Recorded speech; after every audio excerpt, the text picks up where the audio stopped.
It's Daytona 500 time once again. Practice, qualifying, and the duels have just concluded. The field is set, and we already have plenty to talk about. First off, I am so glad we have practice back proper and not a 30-minute session, like a full-on 1-hour session, especially since so many teams have mechanical issues right off the bat, that if the session was shorter, it would have amounted to a lot of issues during qualifying or the duels. One guy that really caught my attention during practice early on was Chandler Smith, who was 4th quickest in practice, driving the Garage 66 entry, formerly known as MBM Motorsports. They showed much improved speed compared to a couple years ago in 2022 when they couldn't even stay in the draft at full throttle. Even if I didn't necessarily think they could make the show, it was still refreshing to see that level of improvement coming from such a small open team.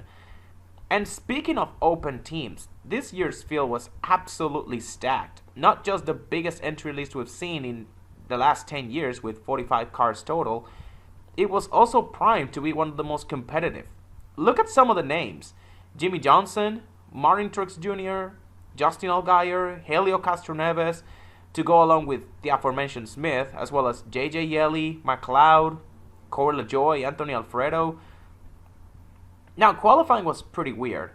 Originally, I predicted Allgaier and Castroneves locking themselves in through the time trials, but they just did not show up. Allgaier showed no signs of life and no speed in practice either, and the 91 team looked even worse, almost like they weren't trying, knowing that they could always fall back on the provisional, which I get it if it was the driver who was taking it easy, but that's no excuse for the team to not put any effort on the car.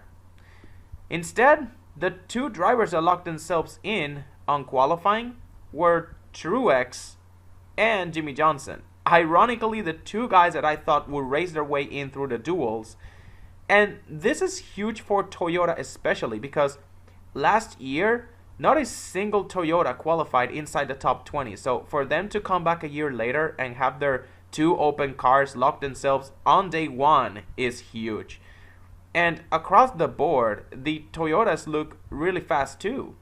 Denny Hamlin's time held up pretty well, and he was even able to advance to the final round, along with Christopher Bell and Chase Briscoe. So Toyota put 3 cars in the top 10 for round 1.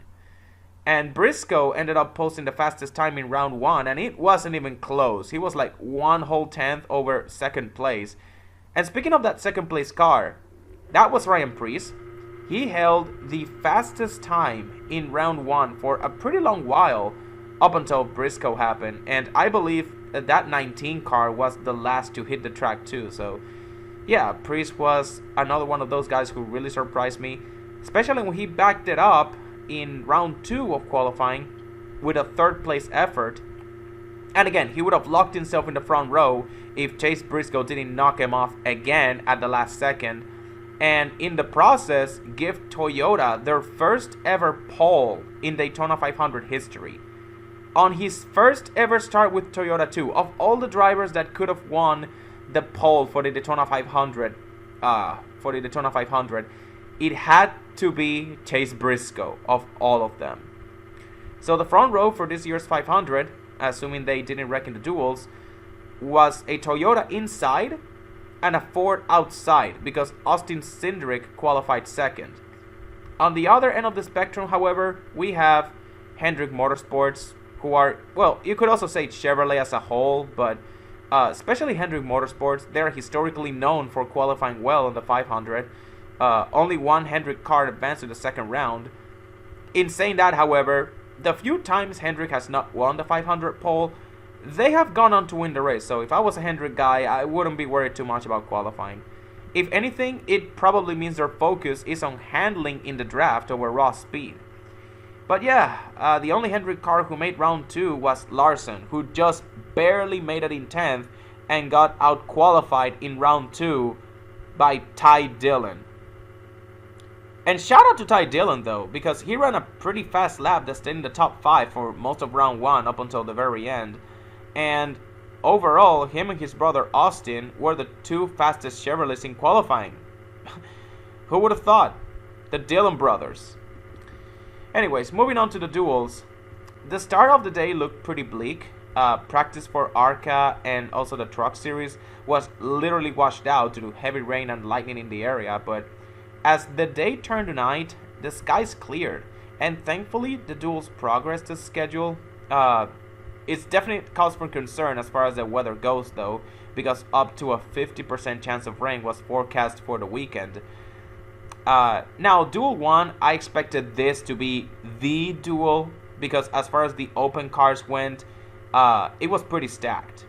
Allgaier, Chandler Smith, Castro Neves, and also JJ Yelly, as far as the open cars that had not locked themselves in yet, which was honestly pretty disappointing for me to watch because, again, remember, I had both Allgaier and Helio making it in through qualifying, and now Allgaier has to essentially fight for his life against Castro Neves, because even if he is locked in through the provisional, Castro Neves can still knock everyone else out if he is the highest duel finisher and keep the 500 at 40 car field, at least for this year, because that provisional is only for Helio because he's an international driver. Like, that provisional doesn't work for anyone else.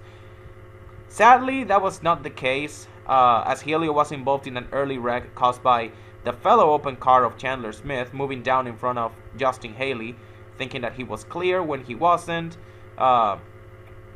Maybe could have been something to blame with the spotter there. But he hit the wall really hard. Such a shame for Chandler too, as he was running third at the time of the accident, and he had a really fast car in the draft. Like I said, he was fourth fastest in practice, and he was drafting all that entire session with the Toyotas. The finish of that duel was pretty awesome too. In the closing laps, you got Truex, Allgaier, and JJ Yelly all three wide towards the back of the pack. And then Allgaier moved to the top, and he got some big help from McDowell and Allmendinger. And meanwhile, up front, you had Bubba Wallace, Ty Dillon, and William Byron all fighting for the win. And from what I heard on the radio, I believe the 24 was close to blowing up too. Thankfully, he didn't. And in the end, Ty Dillon, he came pretty close to stealing the duel win. The outside lane was coming in hot on the backstretch on the final lap, and then Ty moved up too little too late. I think he was trying to move up to the outside to try and pass Bubba Wallace, but he was just barely not clear, ended up hitting the wall. But he did not wreck, thankfully, because if he did, Allgaier would have most likely been involved, and I would have been so pissed off. But it took the momentum, the entire momentum out of the outside lane. Again, like I said, they didn't wreck. They kept it clean to the end, but the outside lane, the whole momentum was just broken.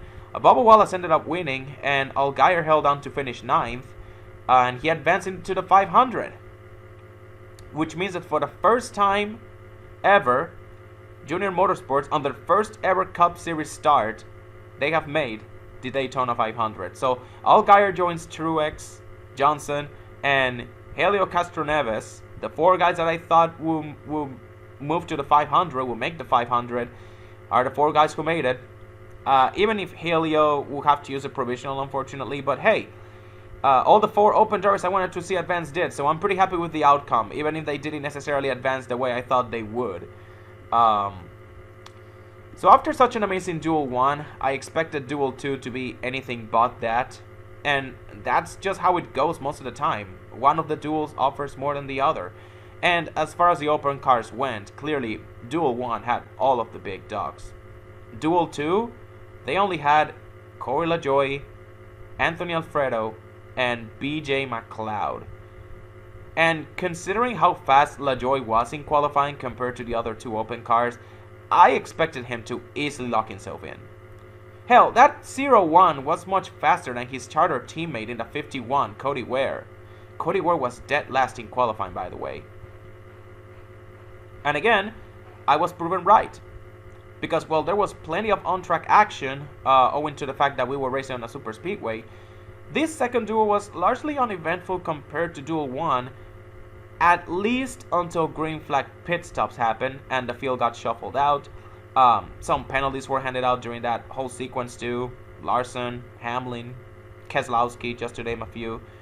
And then as the smaller packs were starting to merge together, Buescher who was leading at the time, he threw a really aggressive block that stacked up the entire field and ended up causing an accident that took out Suarez, Bowman, and Keselowski, the latter of whom was actually up front with Buescher, but he dropped back as the field had started catching up to them. That was in order to come down pit road and serve his penalty. Like I said, Brad, he got being hit with a penalty during green flag pit stops. So really tough break for him. Luckily though, none of the open cars were involved. And that set up a sprint to the finish that ended in a photo finish between Austin Cindric and Erik Jones. And at the finish line, Erik Jones edged them out. And we start week 1 of the year with a photo finish. Or at least that's what we thought was the case until a replay revealed that NASCAR had thrown the caution just moments before the leader crossed the start-finish line. And lo and behold, because of course this is NASCAR we're talking about, Erik Jones gets robbed of what would have otherwise been a sweep of qualifying and the duels for Toyota. With all 3 different teams too, because JGR won the pole with Briscoe, 2311 won Duel 1 with Bubba Wallace, and then Legacy would have won Duel 2 with Erik Jones, or at least we thought they had won the second duel with Jones. And considering how historically bad Toyota has been in Daytona 500 qualifying, to start their speed weeks like this would have been monumental. Now, they still cooked, don't get me wrong. We still have 3 Toyotas starting in the top 4 for the 500, but that's not the point. How many times is NASCAR going to learn to not throw the caution just as the leader is about to cross the start-finish line? Because by doing that, you not only ruin the risk of altering the finish of the race, which is what actually happened, but you also generate controversy out of it. Hell, it hasn't even been 6 months since the whole Parker Kligerman situation at the Xfinity race at the Roval last year. But hey, at least the race went into overtime. Kligerman still had a chance to win, but he didn't. And okay, that's fair. But guess what? What happened tonight was even worse, because Erik Jones got his win literally taken away at the finish line. He was just ready about to do burnouts. He had climbed out of his car. He was about to receive the checker flag. And then he just got news. He just got news that he actually didn't win the race. And his expression, oh my gosh, that expression, that guy, he was just dumbfounded. Hell, even Austin Cindric himself was dumbfounded. He didn't believe he had won. That's just how bad NASCAR messed up. Austin Cindric, he thought he was being pranked. He thought he didn't win. He thought they were bullshitting him.